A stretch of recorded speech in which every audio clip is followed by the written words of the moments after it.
Welcome to Powerless Penguins United Big Book study. This week, I am pleased to introduce Mags D, who's kindly agreed to come and share for us. Mags, over to you. Good morning, everybody. Thank you, Julian, for hosting, and everybody in the background that's doing service. I'm Mags. I'm an alcoholic. And yeah, happy Saturday. Welcome to another week of book study.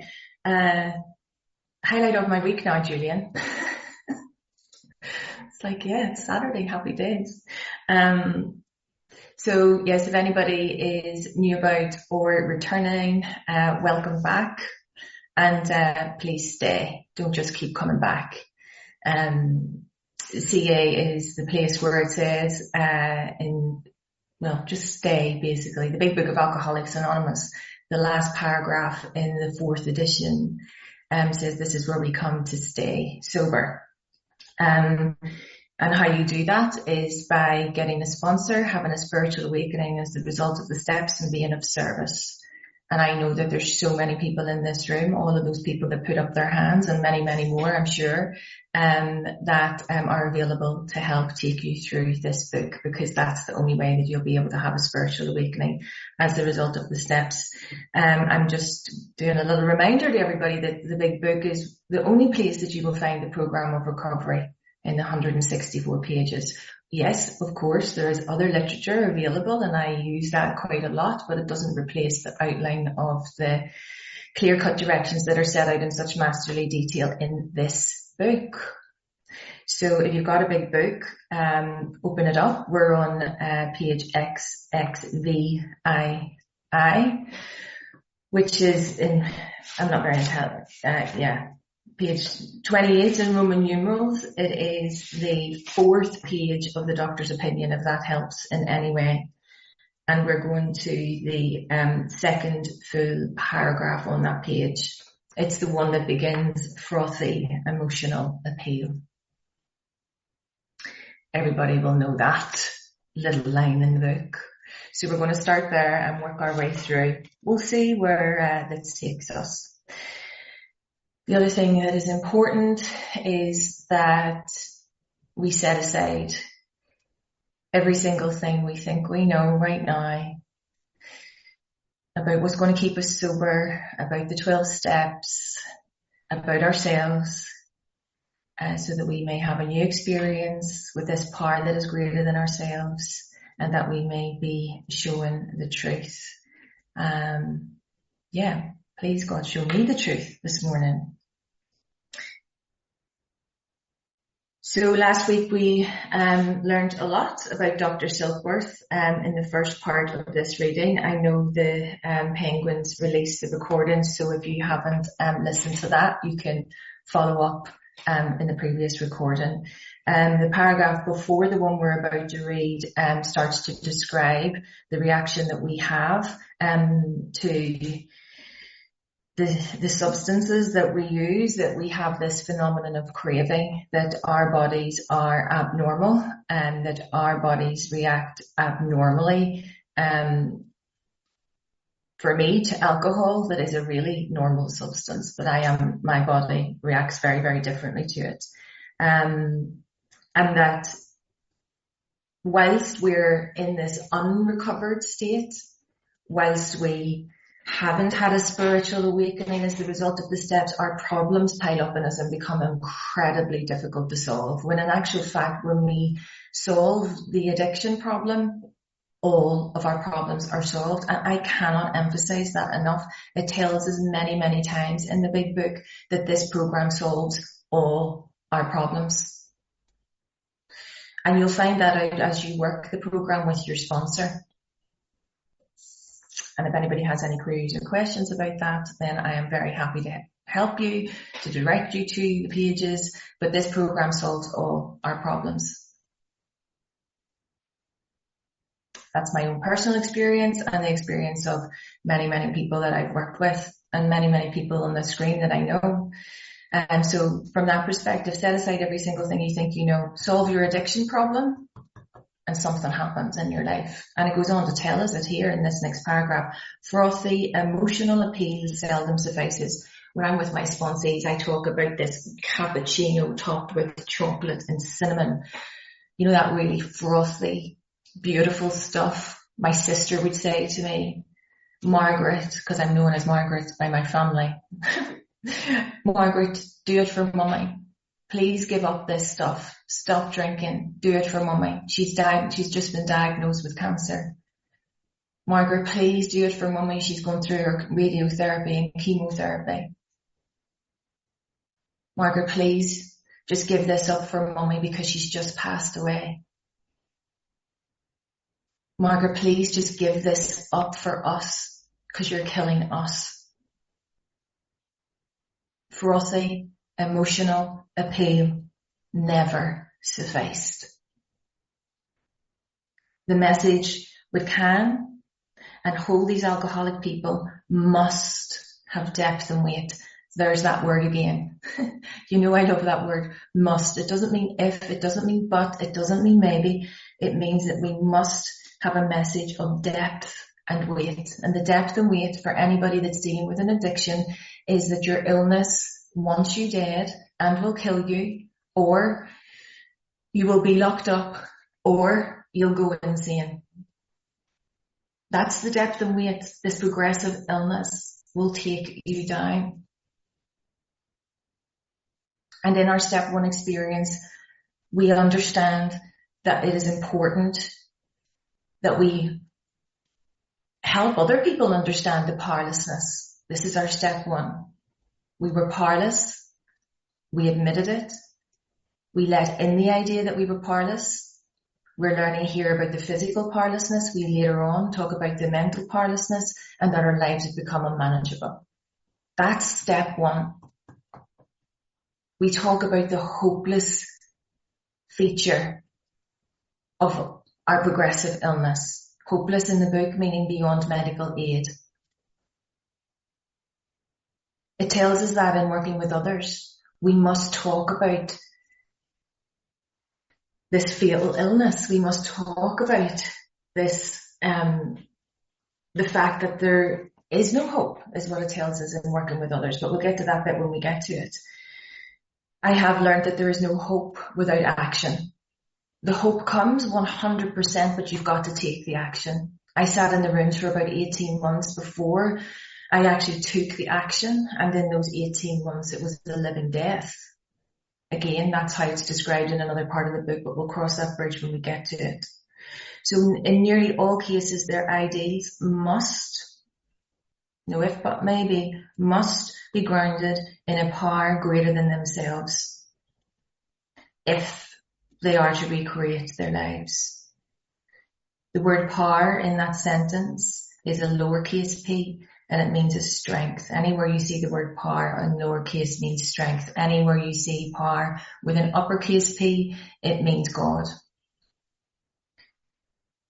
But of course, Dr. Silkworth didn't use the uppercase P because he was a doctor. He is appealing here to other people in the medical fraternity. He's explaining this to the general public. He's trying to use layman's terms, if you like, to be able to help people get an understanding of this.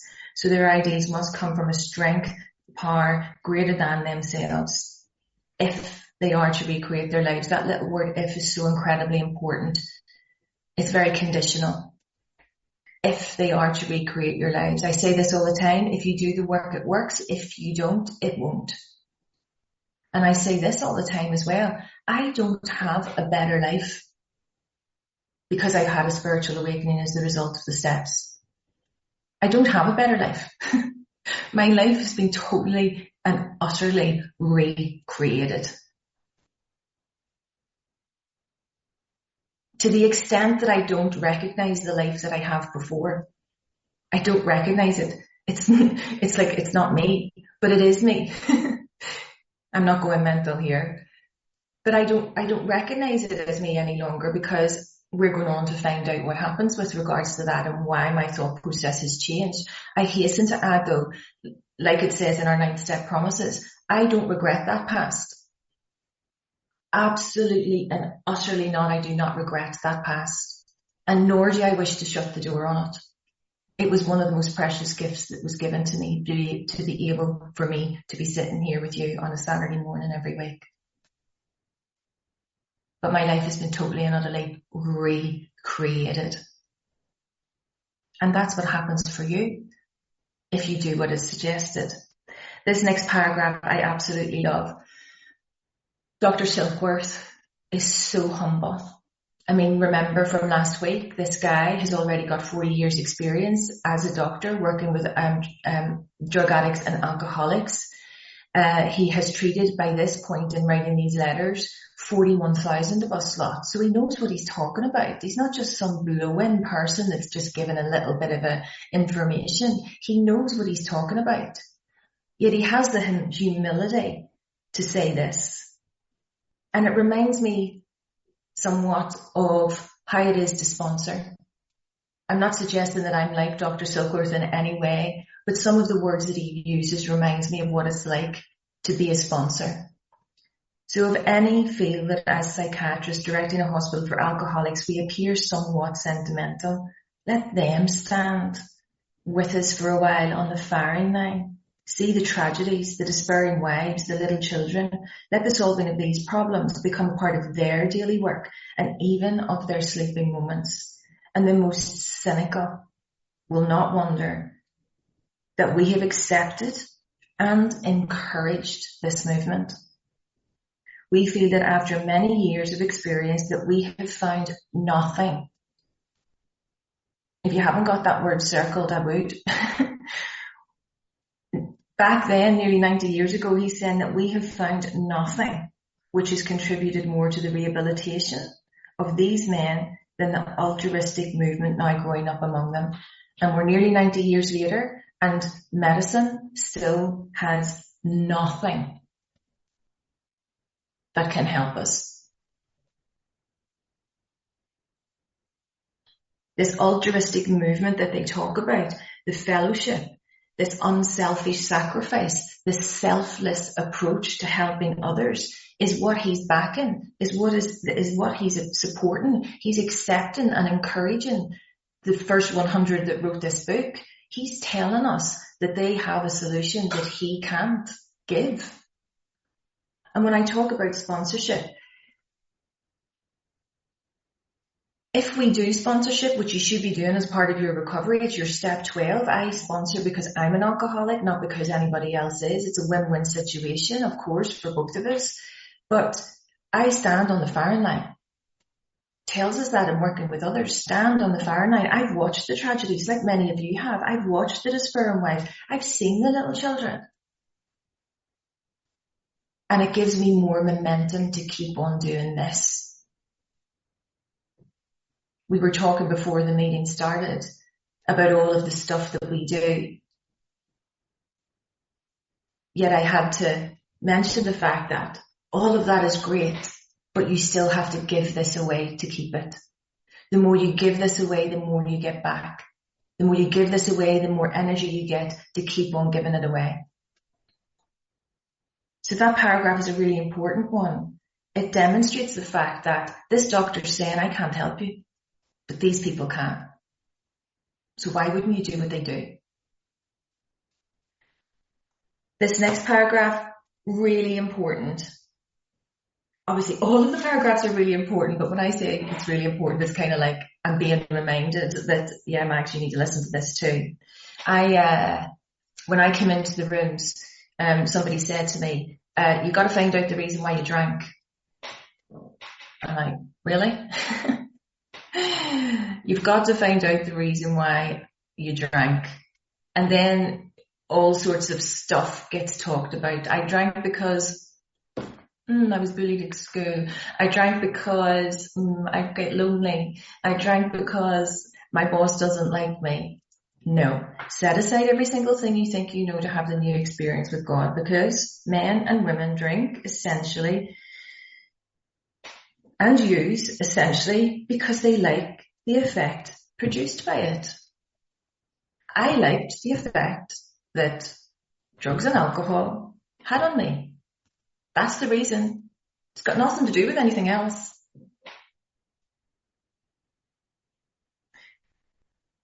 The sensation is so elusive. Elusive meaning slippery and hard to get a grasp of. So the solution is so slippery that while they admit it is injurious or injurious, they cannot after a time differentiate the true from the false. So there was a point in my using career where I admitted it wasn't helping me. It was absolutely injuring me, mind, body and spirit for sure. But the reality of it is I couldn't differentiate the true from the false. And it's so incredibly important to understand that the context of when they're saying this is within the context of the using and the drinking. I cannot see the true from the false in relation to the impact that that is having on my life. I was drinking to live. I was drinking to die. I couldn't see the true from the false. I thought it was helping me, yet it was killing me. I couldn't see the true from the false.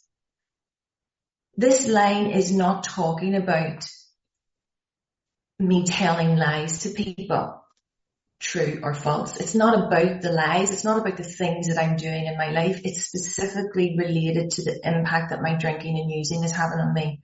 I cannot see the true from the false. And although I know it's doing me harm, I'm using it anyway because it's my solution. At this point, it's my solution, and this is why it's so incredibly important to understand in step one, to let the idea in that you are powerless. So to them, to me, their alcoholic using life seems the only normal one. It seemed normal, 100%. Everything that I was doing was normal to me. Yet everybody else around me was watching this car crash take place. But it was normal to me. Of course it was. I didn't know any different. I couldn't see the true from the false. All of my using and drinking and all of that was helping me to get up in the morning, to go about my day, to interact with people. That was incredibly normal. It was my solution. It seemed normal to me to get up in the morning and take a drink at 6:30 before I went to work. What's your problem with me doing that? Because it gets me going for the day. Sounds bizarre, I know, but isn't that real? If you're really honest with yourself, if you're setting aside every single thing you think you know, you think your life is incredibly normal. Well, this is telling you that it's not. Again, this line gets taken out of context a lot in the rooms. They are restless, irritable, and discontented. Today, when I'm restless, irritable, discontented, it's got nothing to do with where it's placed in this book at this moment in time.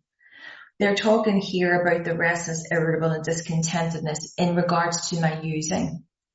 Okay, we're about to move into an important section about not lifting the first drink. Today, if I'm feeling irritable, restless, discontented, I've got a whole load of spiritual tools in my spiritual toolkit that help me overcome that irritability, restlessness, and discontented.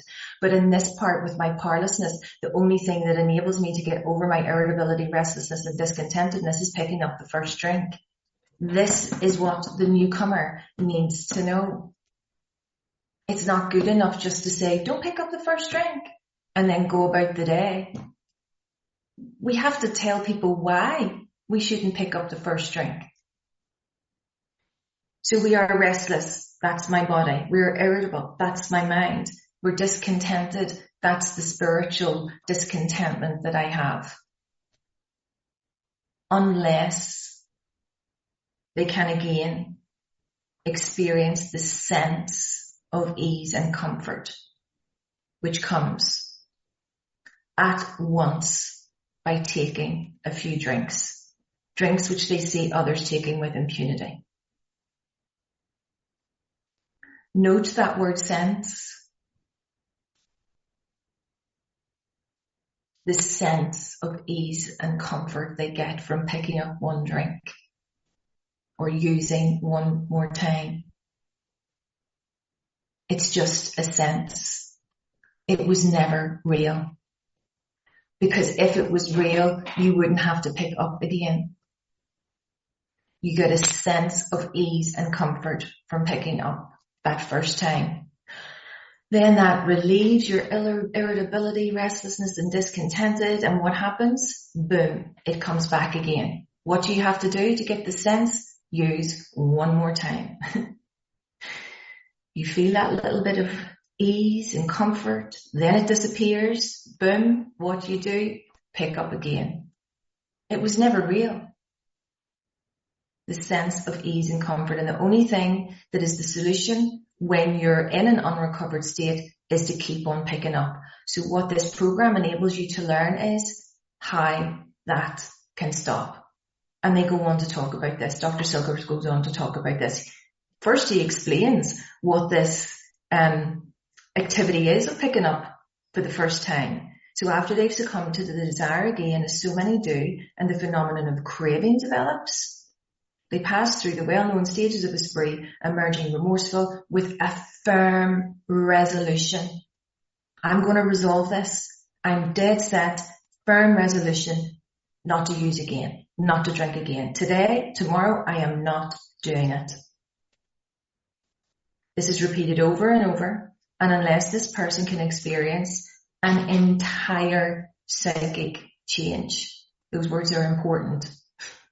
Not just a little bit of a psychic change, just not some of the things in my life changing, the bits that I want to get better in my life. No.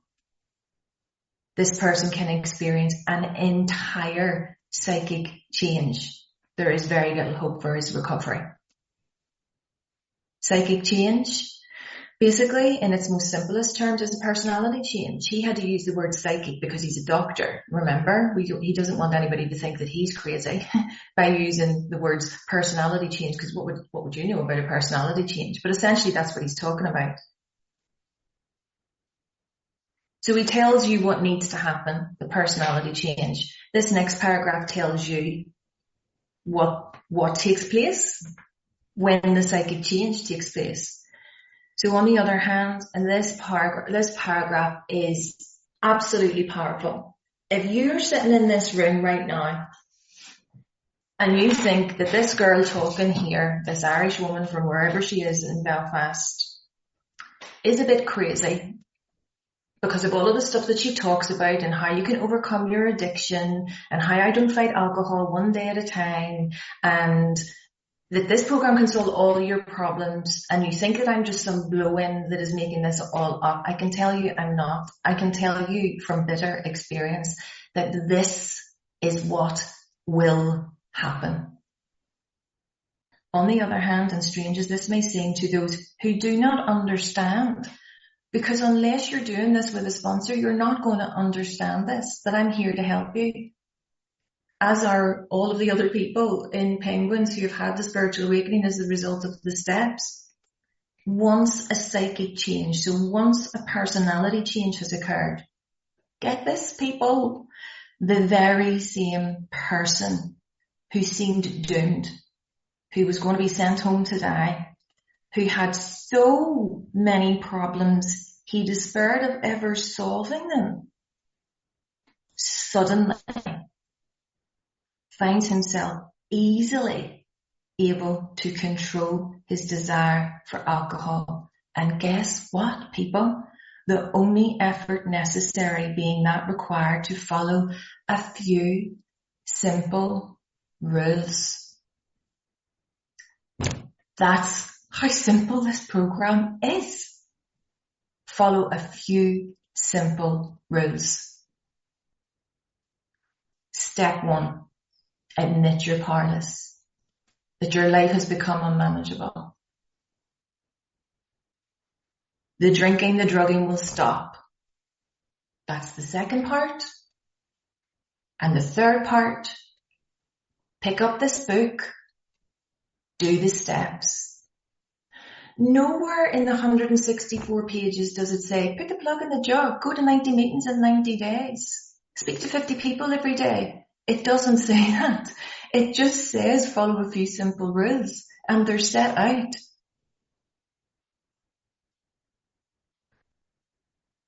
There's actually no argument or debate around that. There is no controversy around that. There's just a few simple rules. He then goes on to demonstrate his humility even more. Men have cried out to me in sincere and despairing appeal, Doctor, I cannot go on like this. I have everything to live for. I must stop, but I cannot. You must help me. How many times have many of us in this room had that conversation with people? Help me, Doctor, help me. Give me this, give me that. Go to rehab again. Go to addiction services. Get a counsellor. Get back to rehab. None of that can help you. You have to have a spiritual awakening as the result of the steps. It can help get you to a foundation. But like I said last week, rehab is a huge part of my recovery.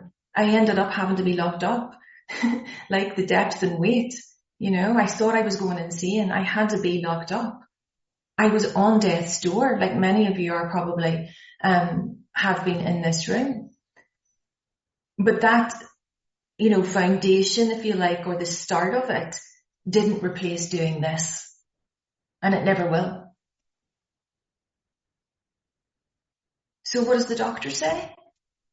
Faced with this problem, if a doctor is honest with himself, he must sometimes feel his own inadequacy.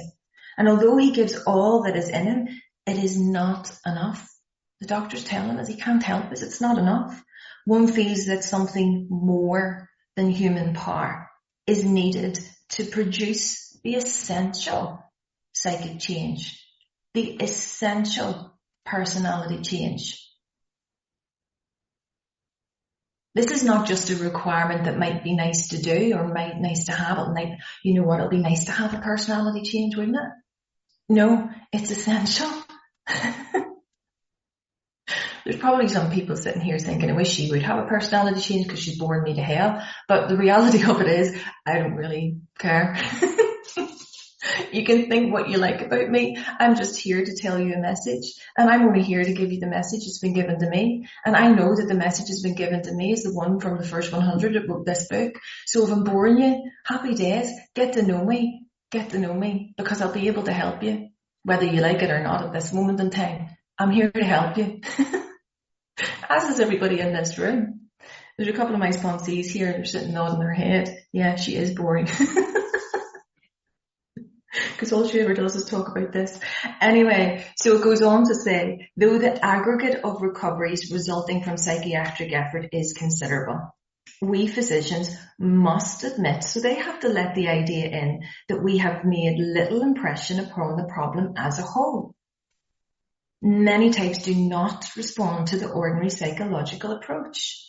He puts what I had said previously in such a much more succinct way. The aggregate of recoveries resulting from psychiatric effort is considerable. It helps, but it doesn't work. It in itself, it's not going to enable you to recover. So the aggregate of everything that I did, all of the little bits adding up together, didn't necessarily help me to the extent to which this program of action and this program of recovery actually has.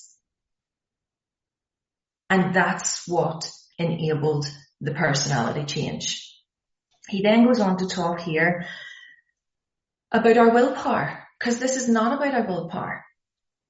He does not hold with those who believe that alcohol addiction, alcoholism, is entirely a problem of mental control. It's not about our willpower. He goes on to say, I have had many men who had, for example, worked a period of months on some problem or business deal, which was to be settled on a certain date favourably to them. But guess what? Under all of the pressure and everything, they took a drink a day or so prior to the date, and then the phenomenon of craving at once became paramount to all other interests. Paramount, we know, we learned last week that paramount means more important than anything else, supreme importance. So the phenomenon of craving kicked in, and all of a sudden getting the next drink, getting the next whatever took over all other interests, so that inevitably the important appointment was not met. We didn't show up because the phenomenon of craving took us down. We had to have the sense of ease and comfort by picking up that first drink. And these men were not drinking to escape. They weren't drinking to get away from the deadlines. They were drinking to overcome a craving beyond their mental control. And it goes into more detail in all of this, that there is a solution. As you know, I grow where we're planted, so I'm not going to jump to that point. But essentially, if you're sitting in a room and you're going to meetings and you think you can get this under control by yourself by just sitting in the meetings and listening to all these people, you can't. It won't work. Your illness wants you dead. You have no control over that. It's going to keep on taking you down, and it gets worse, never better, after every relapse. It tells us that. I'm not going to tell you where, because you'll have to keep coming back to stay here to find out in the pages where it is. Stephanie knows how I rock with this, don't you? So there are many situations which arise out of the phenomenon of craving which cause men to make the supreme sacrifice rather than continue to fight. So they make the supreme sacrifice. They use and drink and that ultimately makes them so sick that their life is taken. Or there's death by suicide because they are in such an insane place that they don't know how to get out of it. We're circling the drains. We think there is no help. We keep on doing the same thing over and over and over again. And lo and behold, there is no life. Our illness takes us down. I don't know how much time I have left. Anybody be able to tell me? 20 minutes. I'll put a timer up for you, Mag. Okay, thank you. So there are many, oh yeah, I've done that bit. So I love this little bit of the book. So the classification of alcoholics seems most difficult, and in much detail is outside the scope of this book. There are, of course, I'm going to label these classifications. They only give us 5. Okay? So as you're going through this, and as you're going through step 1, you're always asking yourself, is this me? Is this me? Is this me? Is this me? Because we're looking for the identification as to whether you're powerless or not. It's up to you to understand whether you're one of us or not. It's up to you to be convinced meaning to be moved by the evidence that is presented to you by the sponsor from the big book of Alcoholics Anonymous. You have to be convinced that you are powerless over alcohol. I can't convince you. I can give you the evidence, but you need to be moved by it in order for you to admit. So number 1, the psychopaths. They are emotionally unstable. We are all familiar with this type. They are always going on the wagon for keeps. They are remorseful and make many resolutions, but never a decision. Does that sound like you back in the day? Does that sound like you now? Doesn't really matter whether it is or it isn't. If you can identify, great. If you can't, move on to the next one. Number 2, there is the type of man who is unwilling to admit that he cannot take a drink. He plans various ways of drinking. He changes his brand or his environment. Is that you? Doesn't really matter if it is or it isn't. Move on to the next one. There is the type, number 3, who always believes that after being entirely free from alcohol for a period of time, he can take a drink without danger. Stave off it. Abstain from it. I'll be okay. I'll stop it for about 6 weeks.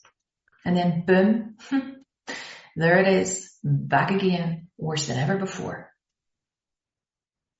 Number 4, there is the manic depressive type.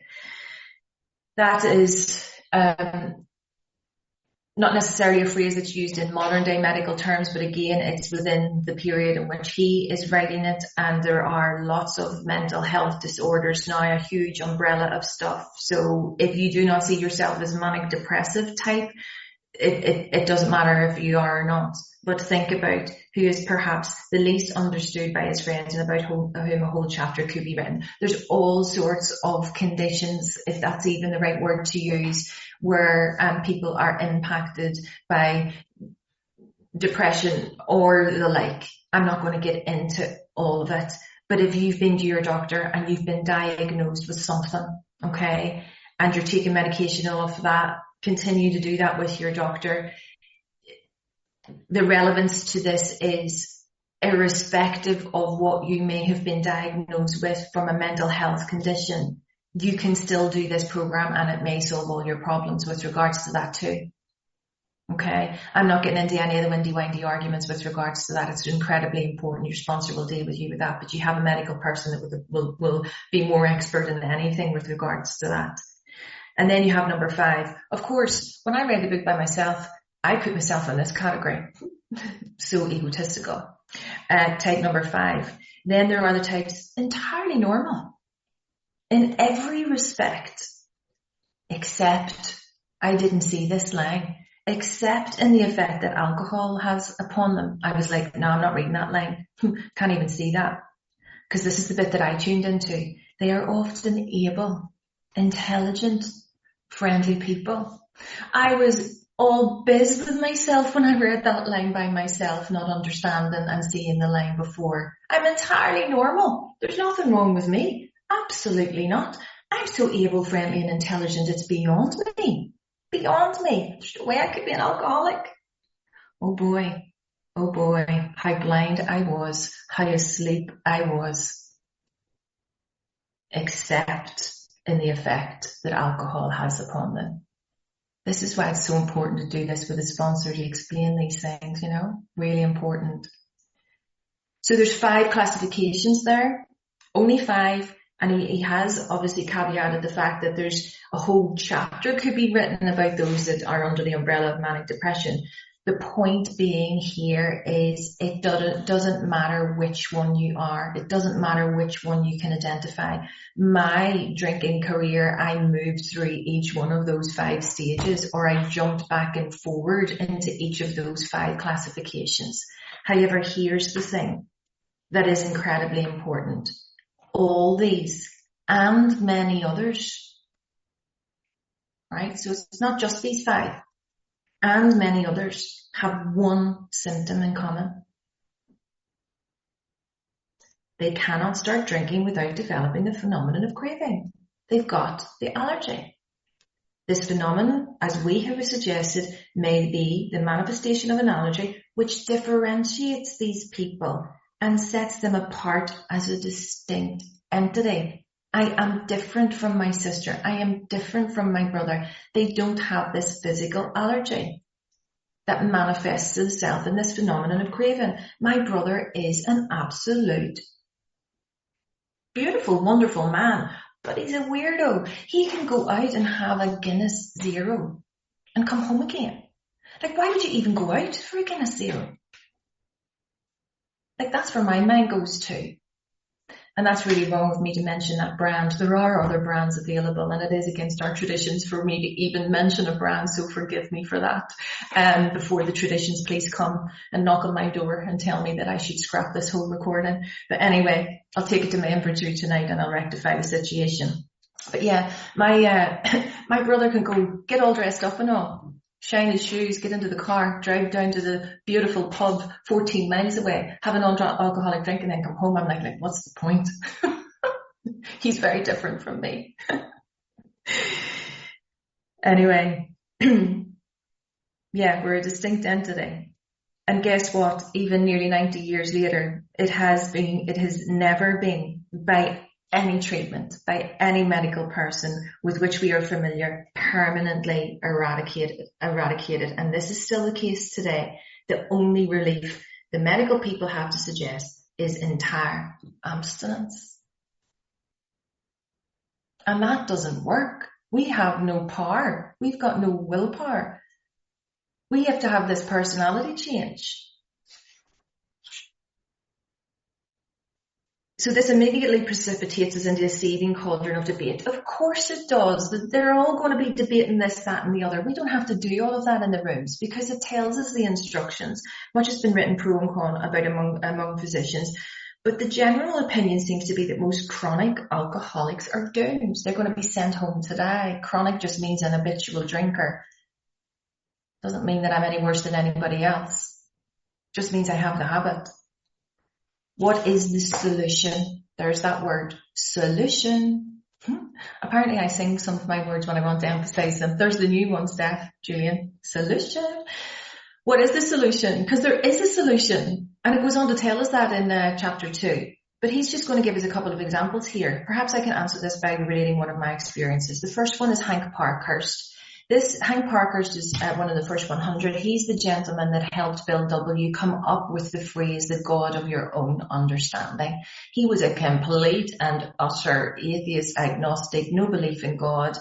But boy, oh boy, did he get this program and enable Bill to bring this all together. He is also the gentleman that wrote the chapter to the employers at the back of the book, in step 12, just a beautiful chapter, which you'll love when we get to that point. So here's his story. About 1 year prior to the experience, a man was brought to me to be treated for chronic alcoholism. He had but partially recovered from a gastric hemorrhage and seemed to be a case of pathological mental deterioration. He sounds like he's in bad shape, right? He had lost everything worthwhile in life and was only living, one might say, to drink.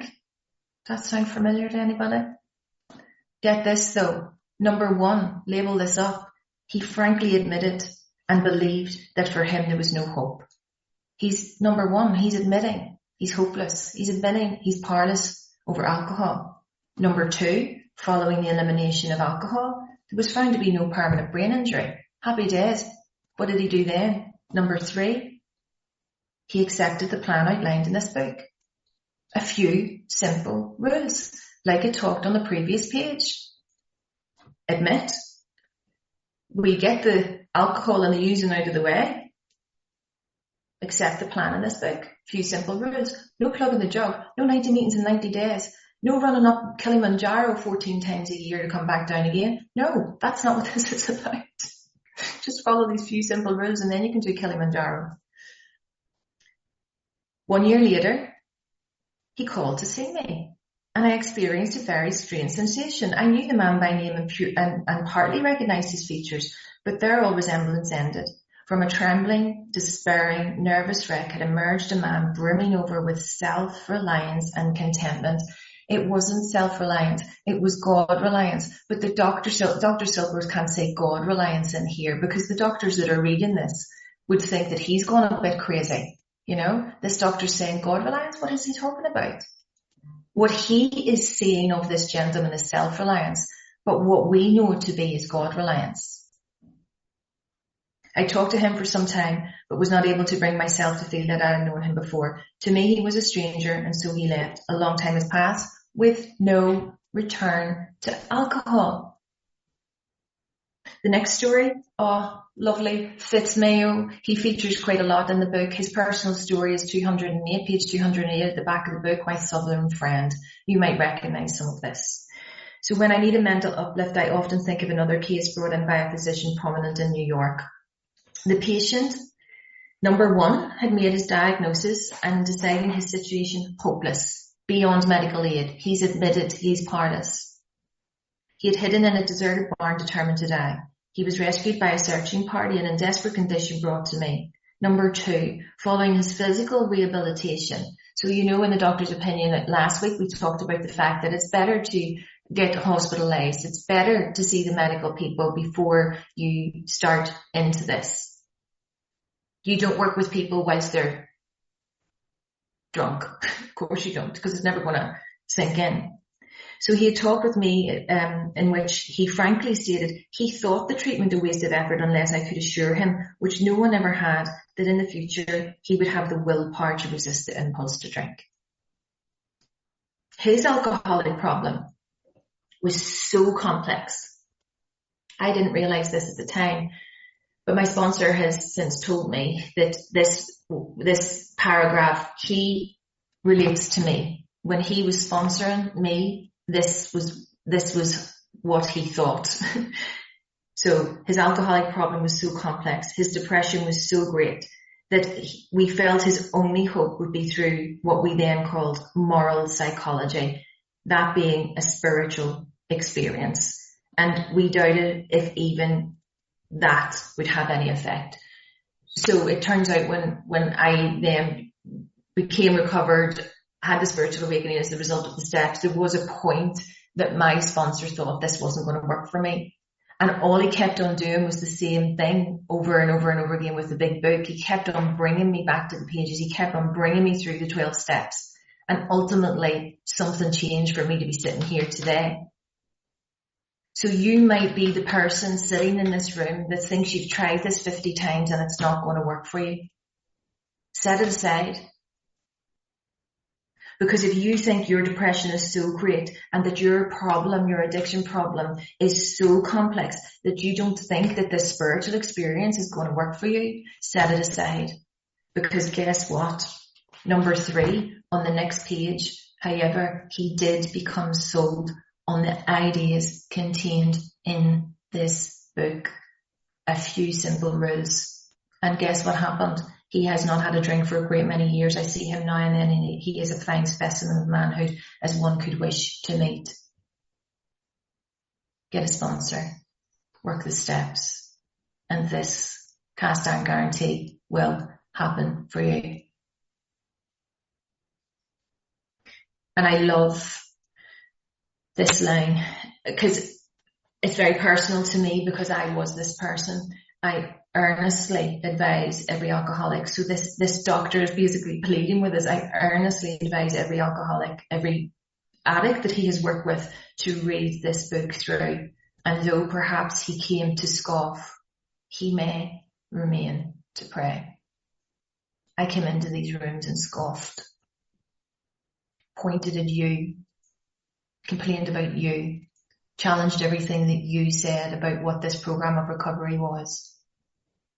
I came to scoff, and 100% today I remain to pray. And he signed that letter off, William D. Silkworth, MD, because as the mushrooming process took place, more and more recoveries, he felt comfortable, confident, and it was right for him to put his name and his medical position in here to give it depth and weight so that more and more people would listen. So there we are, the end, doctor's opinion. One piece of homework for next week, actually. You should be reading the bills, you should be reading the personal stories at the back of the book. Did I drink like that, think like that, feel like that, and whether this program will work for me? This week, read Bill's story. Bill's story is a personal story. It should be treated as a personal story, as set out in the preface. So read Bill's story.